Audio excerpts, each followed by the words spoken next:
And good morning. I'm talking today with Ben. Is it Olge or Ben? Ben Jordan, actually. It's Ben George. Oh, right. On your email, it's Ben Olge, isn't it? Yeah, Right. it's just all my names because I'm Nigerian descent. Yeah. So my middle name is Olufemi, and then my surname is Jordan. So I just kind of put it together just with an email address. Sure. Okay. So Ben George, do you mind me asking how old you are? I'm 36 years old. 36, same as me. And what do you know what you weigh currently, or where you are weight-wise? Currently, I weigh 20 and a half stone. Okay. And do you have a target in mind about what you'd like to get down to? Uh, yes and no. I mean, ideally about 19 stone, Yeah. but at the same time, I'm not. I'm kind of in two places with targets because I don't want to limit myself, if you like. And I've Yeah. always, in the past, if I put like an absolute figure on it, and then I get there, then once I get there, I just go back. So Yeah. it's more about just being healthy and creating a healthy lifestyle for me now. Fantastic. Good. Okay.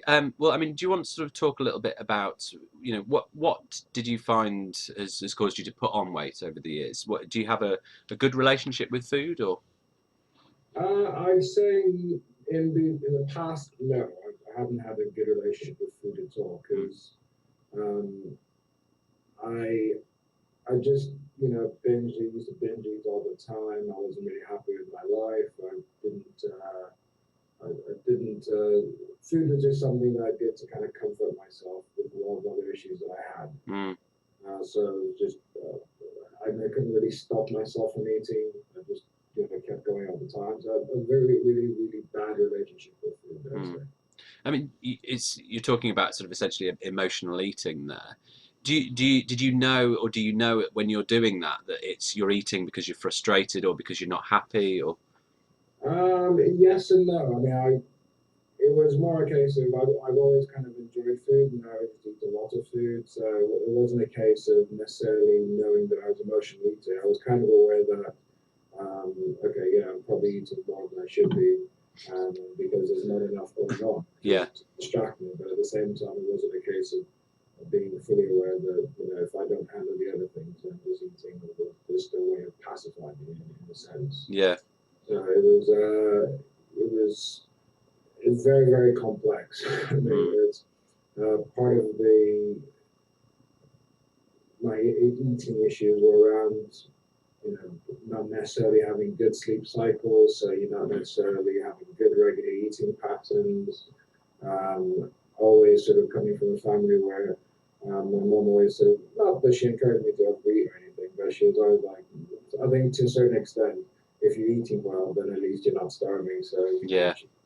it's kind of so it's very dysfunctional on many different levels. But then I think that's something that a lot of men will have experience of, where that their mothers express love by feeding them up. Yeah. Yeah.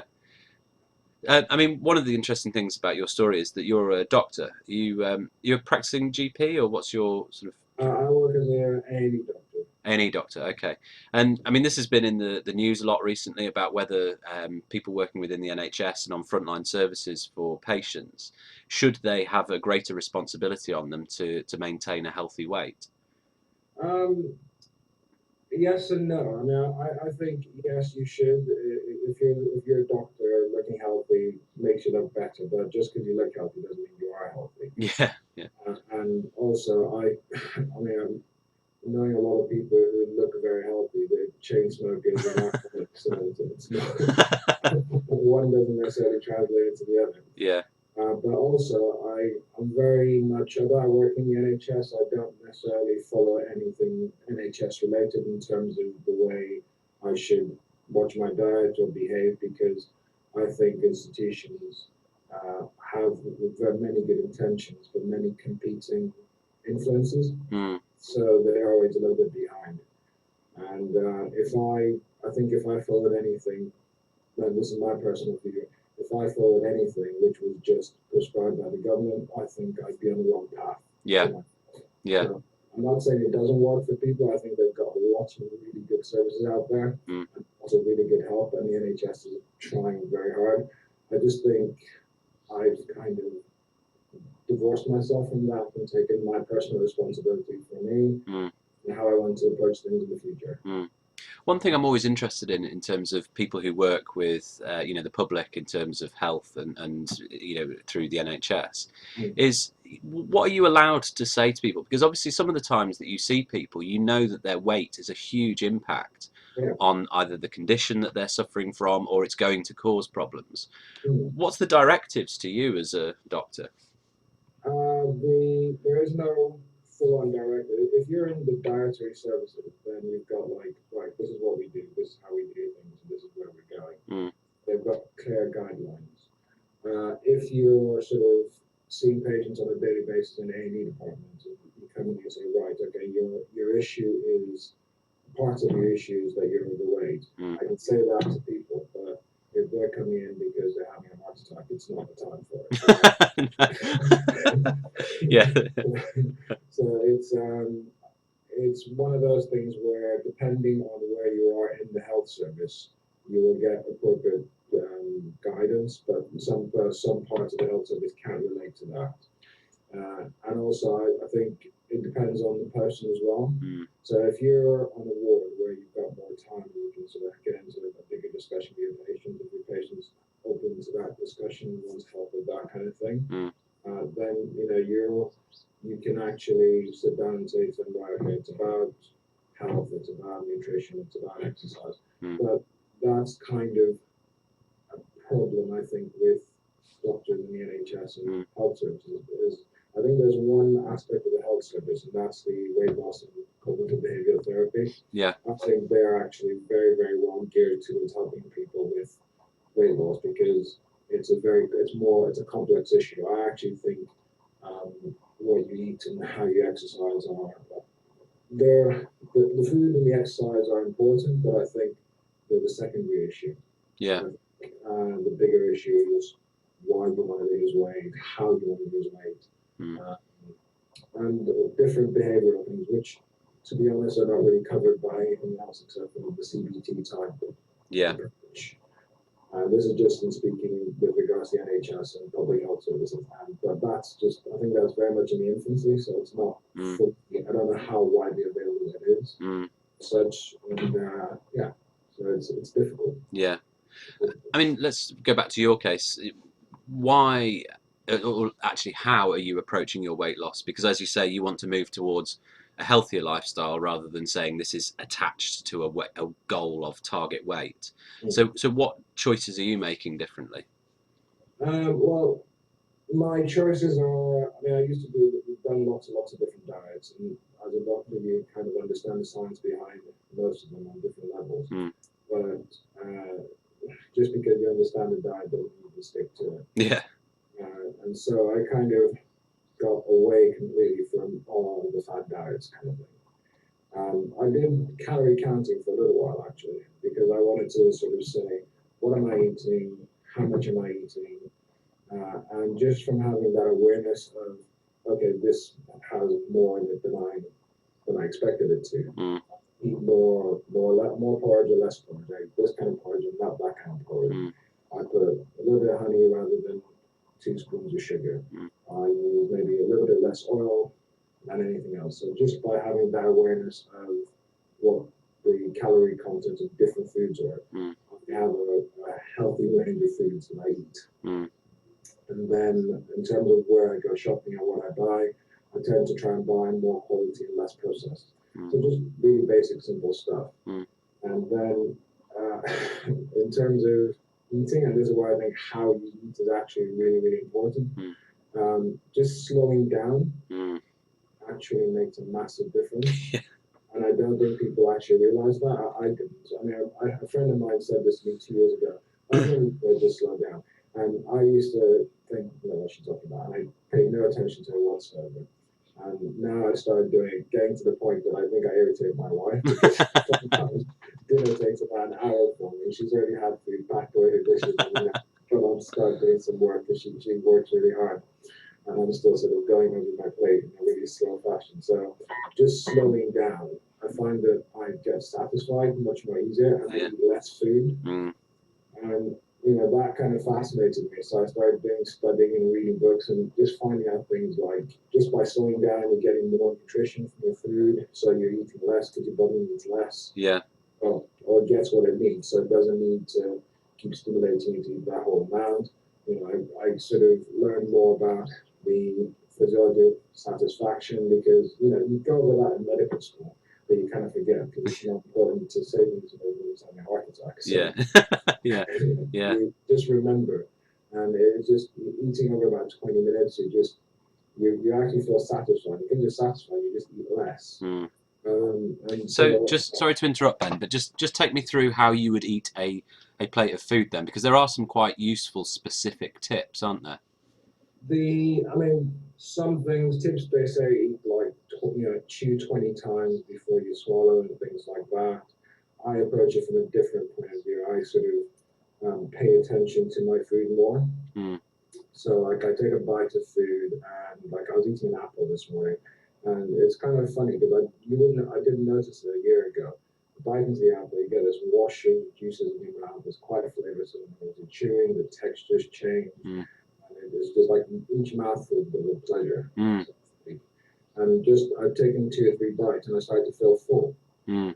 I don't know I don't know exactly how that works in terms of how quickly that works. I know the hormones that get produced and sort of send messages to your gut to say, right, I'm full, Mm. if you give your body time to eat the food. But it still shocks me sometimes Yeah. how quickly you can feel full just by taking time to chew your food and pay attention to it. So, I mean, one of the tips that they give for mindful eating, which Yeah. I've sort of experimented with in the past, is that sense of using all of the senses available to you to examine what you're doing.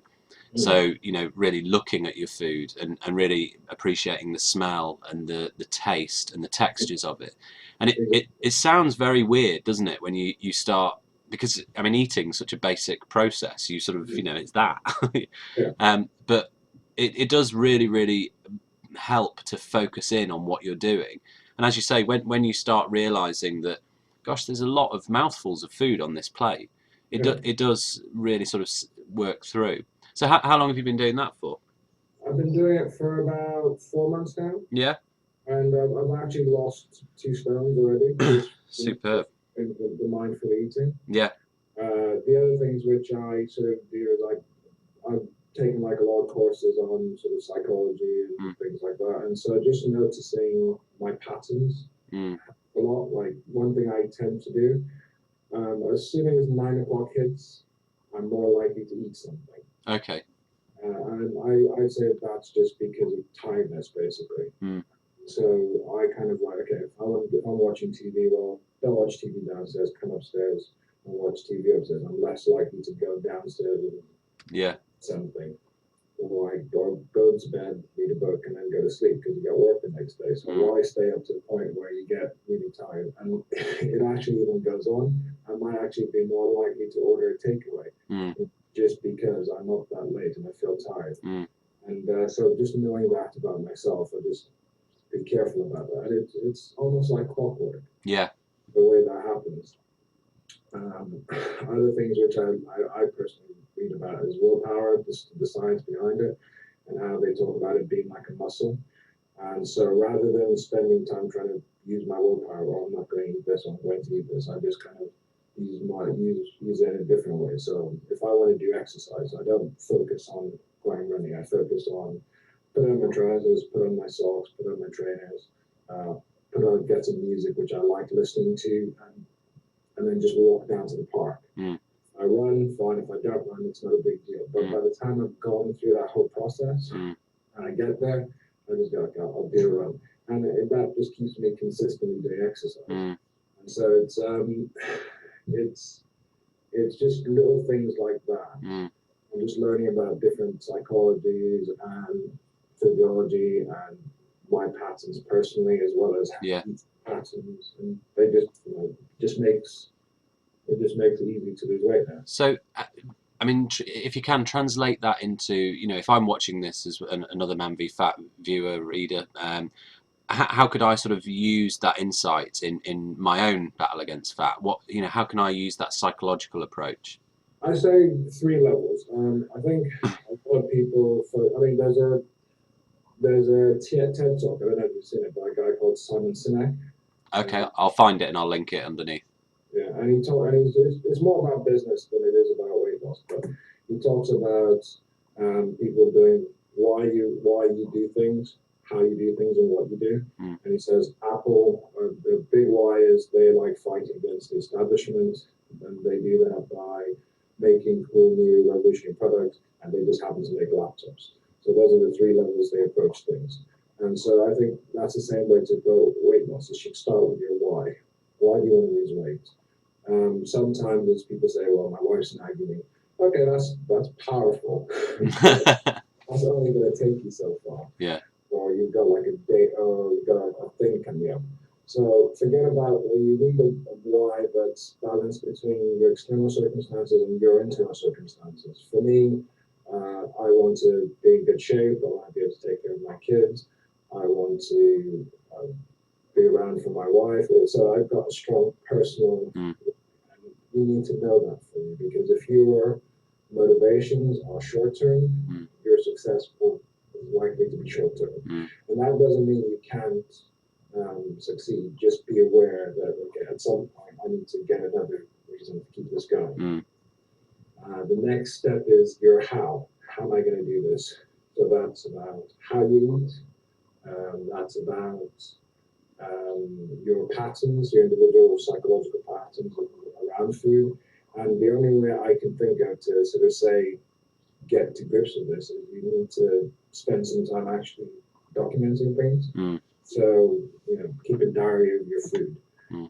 Lots of apps that make it very, very easy. Mm. Keep a diary of your food and particularly make notes of when you eat and you don't really understand why you're eating. Okay, yeah.